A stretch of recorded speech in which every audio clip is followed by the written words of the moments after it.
Hi everyone! Since we're talking about the letter A this week, I wanted to share with you a book about apples. This book is called The Apple Pie Tree. And there we have our word apple that starts with an A sound. So every time you hear the word apple while I'm reading the story, I want you to touch your nose, okay? See if you can keep up with me because I'm going to try to do it too as I read to you. The Apple Pie Tree, and this book is written by Zoe Hall. She wrote the words to the story and illustrated by Sherry Halpern. She drew the pictures. I'm going to scoot over just a little bit so you can see all the pictures. Here we go. My sister and I have a tree that grows the best part of apple pie. Did you get your nose there for that one? Apple pie. Can you guess what that is?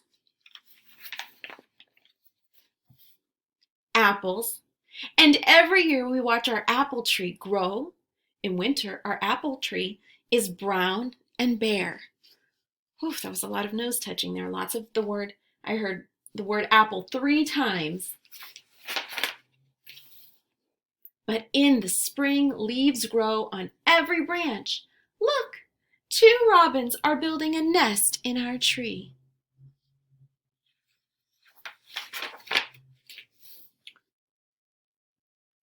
Tiny pink flower buds appear on the branches. The robins chirp loudly, guarding their eggs. We like to say that robins are the first sign of spring. Just when the flower buds open, baby robins break through the eggshell. Ooh, what does the mama bird have there? A little worm. Now our tree is covered with blossoms, and the baby robins begin to grow feathers. Ooh, and all these blossoms have brought some very important pollinators, like bees and butterflies.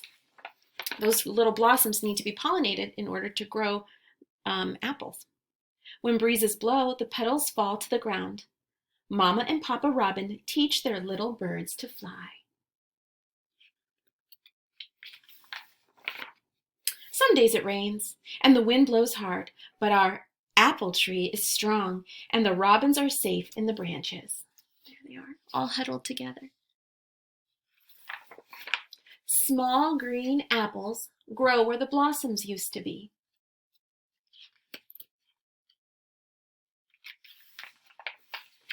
Soon it is summer. The apples get, I almost missed that one. The apples get bigger and bigger. The little robins have grown up, but they visit every day. Did you get to do this a lot this summer? Get wet outside? The branches bend down low. They are covered with big, round apples. We have a deer even coming to eat some. Now it is autumn. The apples are red and ready to be picked. We fill our basket to the brim. Mom and Dad help us peel the apples, cut them up, and pile them into a pie shell. Oh, did I miss that one? Did you catch that one and I missed it? Then we sprinkle cinnamon and sugar over the top. Mom puts the pan in the oven. At last the pie is cooked and ready to be eaten. Our tree has grown an apple pie. It smells so good. And it tastes delicious.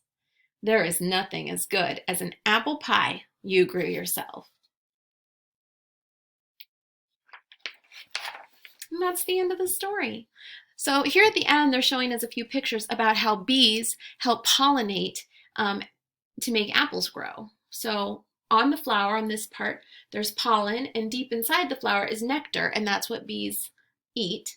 So the bee lands on there and sticks his proboscis, or it's kind of like a tongue, deep into the flower to drink the nectar, and the pollen gets all over his body. Then he goes and visits another flower and he drops some of the pollen off there, and he visits more and more and more, dropping a little bit of pollen at every one. So that's an important part of making sure the flowers get pollinated so an apple can grow. All right, have a great day.